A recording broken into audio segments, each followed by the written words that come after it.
Hey babes, it is Allie and it's Thursday, which means it's tea time. And I really just, before I do anything else or say anything else, I'm so excited. I'm going to be back on Facebook Live tomorrow. I just got to get that out right now. I miss everybody so much. I know so many people have been reaching out to me and making sure I'm okay. Everything's been fine. We just have been doing other stuff and trying to function during everything, and I've been home a lot, and there was just a lot of reasons, but I'm going to be back. We're going to have a great time. We're going to look at the monthly clubs because, of course, it's going to be May 1st, which is super exciting. So please come if you're a regular, if you've never been there, anything like that. I just miss everybody so much, and I miss talking to all of you and answering your questions. So I figured I would kind of get myself back into that flow and answer some of your email questions that you have submitted over the last few weeks to my DearAlley at BodyCandy email address. I felt like there's just always some information that would be really helpful to a lot of people. Excuse me. I don't even know where that came from. Also, support local artists or artists you love. One of the tattoo artists I love in Florida made this collection of glasses, and I'm obsessed. Super fun way to have more art around your house without hanging it on your wall. Also, before I forget, if you don't already follow us on social media, we are on Instagram, TikTok, and Twitter at BodyCandy. We are bodycandy.com on Snapchat.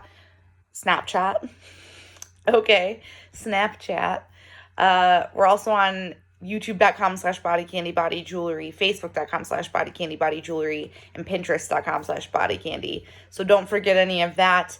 It's the best and easiest way to see all of our newest jewelry, all of our new info, different giveaway stuff. So super important that you do that. My first question of the day is from Kat. And Kat said, "Dear Allie, I had the top and bottom of my belly button pierced many years ago. Since having them done, I've gained weight, and the top one has migrated to the point where eyebrow jewelry fits it. I had an eyebrow ring in it, but I kept getting it caught on the bottom, piercing it. It was damaging both piercings. I changed to bioplast elbows in both, which has helped immensely. Both of the piercings have now dried blood in them. What do you suggest the best way to get that out?" There's a lot of stuff here. So I appreciate how thorough Kat was because it makes it a lot easier for me to respond either way. As always, I can't give out medical advice. I'm not a doctor. I'm not medically trained in any way outside of like doing my own research and just being a pierced individual and all of that. But the first thing I would say is if you have anything migrating that you definitely want to have a piercer check that out. Mostly because if it gets into a really thin, you don't have a lot of skin left there, it might get yanked out easier, things like that.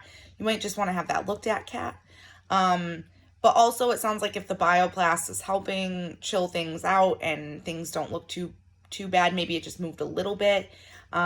You also might not have migrated at all if you're saying you gained weight. I know that I've put on my my COVID-15, and which is totally fine by me. I always kind of ebb and flow like between 15 and 20 pounds. I don't know what it is, but I stay in that same range. But when I do gain a little bit of weight, I notice that my belly ring, it doesn't migrate, but it moves, it sits differently. I wear like a dangly belly ring, so I just want to make sure out loud for anybody that's looking at their belly ring and they're like, oh my gosh, there's a ton of things that can make things look different. But especially without a picture, I would highly suggest going to a piercer when you are able to.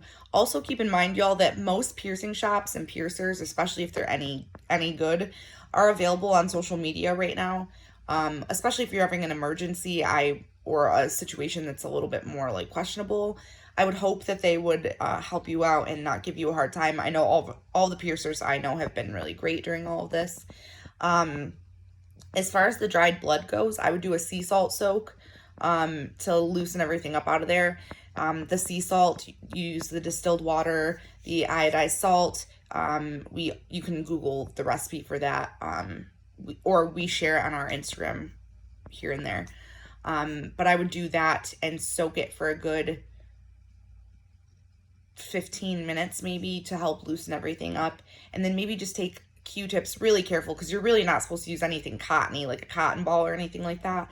But maybe use the Q-tip super carefully just on the bioplast to help clean the blood off. I know that was super winded, but that was actually a really, a little bit more of an in-depth question. So I wanted to make sure I thought about it out loud. By the way, y'all, I decided not to pre-plan this so that I had a little bit more of a genuine reaction. I have a ton of these emails. So instead of these being well thought out answers, I want you to see what my train of thought is so that maybe it can help you out. Let me see. Adina said, "Hey, Allie, love what you're doing for this community. I have a question for you. I'm interested in getting my nipples, or at least one of them, pierced, but I've heard some people say that it basically never heals and that they have issues with theirs even after 2 to 3 years, and it scares me to think about that. What do you think? Are nipple piercings really that bad or not?" All right. I do not have my nipples pierced, but I know lots and lots of people that do. And the answer to this, unfortunately, is that can totally be true. It's not true for everybody. So your body, if you are usually decent at healing piercings, if you're good at taking care of them while they're healing, those are things that can make big differences. Also, there's so many, if you get them caught on things, there's lots and lots of things that can cause something to not heal, nipple piercing or otherwise. So for example, an industrial bar, we have people that are "Hey, it's been a year, my industrial still isn't healed." First of all, cartilage can take up to a year. If not more, especially if you're catching it on things and bumping it and it's caused trauma to that piercing. My short answer to this is we've been doing the piercing experience things again, where people fill out the little slides and they tell you the pain scale and stuff. I will make sure that they end up in our Instagram stories over the next week, especially because a lot of people like to read those. But really just get a well-rounded view or feedback from a lot of people that have nipple piercings, because a lot of them, once I start hearing things aren't healing. Once I get more info, I'm oh, that's why. Things like using tea tree oil is really not good for you. I don't know. There's a lot of variables here, but I would say that you know your body best. And if you're worried about it, these are things you can also, again, talk to your piercer about. They should be there for you, to help you feel more comfortable in every way, not just being pierced. Yeah, that's super important to me. A clean shop, a kind piercer. You don't want somebody that makes you feel stupid, or is rude about their knowledge, but you want somebody that's going to give you the hard truth, if that makes sense. Some piercers tell people what they want to hear, and that's unfortunate, because then we get a lot of people messaging and asking these questions. I'm that's totally not true. But that's why it's important to go to a reputable shop, y'all. Okay? Okay, please do that for me. Don't go anywhere sketchy. Desiree said, "Dear Allie, my dermal in my face was ripped out and there's scar tissue, but I don't want to walk around with this ugly scar. Everyone I've went to get it re-pierced can't get it right. Help." Oh gosh, I read that so weird. The last part of that was, "Everyone I've went to get it re-pierced can't get it right. Help." First of all, I don't know when you ripped out your dermal, but with any piercing that you're going to take out and redo, whether it got ripped out or you're taking it out, there's definitely a heal time. So my first question to you is, have you gotten through probably a good 6 weeks worth of heal time on there? Secondly, scarring, depending on the type of scar, a lot of scarring goes down over time, a lot of injury things. So for example, I know this is not a piercing, but at the beginning of quarantine, so a month ago, I burned my arm. It was so bad. It was blistered, gross. I was so upset. It was bad. I dropped a pizza in the oven. I went to recover it. I burned myself, pulled my arm back, and then tried to grab it again and burned my arm again. Long story short, I thought I was gonna have this crazy burn mark forever. And look how light pink it already is. It's just this little pink spot. Your skin needs time to heal. Make sure you're using vitamin E, or something like that. If you have cocoa butter, anything that's super good for your skin, Those kinds of things are going to help your scarring a lot, regardless of whether you get the piercing again or not. Also, I would assume, unless you have like a keloided scarring situation, that most piercers are going to be able to re-pierce you there. I don't know a ton about, I'm not as knowledgeable about dermals as I want to be. It's something I've considered getting done, but because of that, I'm afraid to read about them because I don't want anybody to freak me out. The confessions of Allie, the modded BB. But no, make sure you're healed all the way. That 6 week, they usually say 4 to 6 weeks for things like when I took out my high nostrils, that's how long she told me. But I would make sure you really give it that time. Also note that your scarring is probably going to go down. Take good care of it. Also make sure when you're cleaning your face, if you use any like products that have any acids in them or anything like that, any kind of things like that, make sure that you're not putting those on there. Make sure you're only putting stuff on it that is for scars. So again, a little bit of a winded answer, but these were really great questions. These are really good.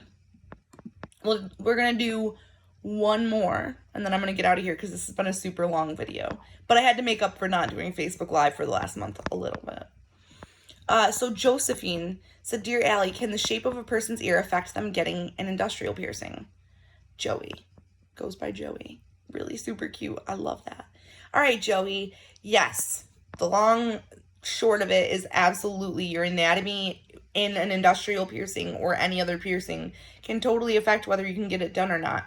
I always remind everybody, I don't really have a doth. Like, I don't have a a big enough ridge there to get it pierced. It's way too shallow.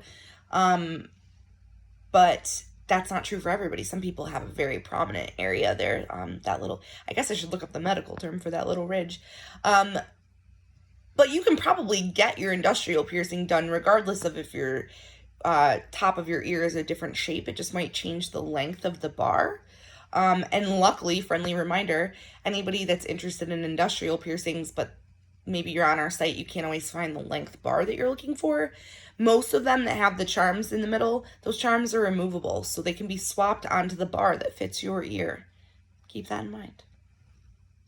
Tips from Allie, y'all. All right, I'm going to get out of here because it's almost 13 minutes that I've been yibber-yabbing. But I will be back on Facebook Live tomorrow. I appreciate you hanging out. Also, let's laugh a minute about this camera angle because I have you on my laptop. I just realized I'm like, that's okay. I don't care. It was super nice to just talk about piercings for a few minutes. I miss everybody so much. Follow us on social media. We miss you. We'll see you tomorrow.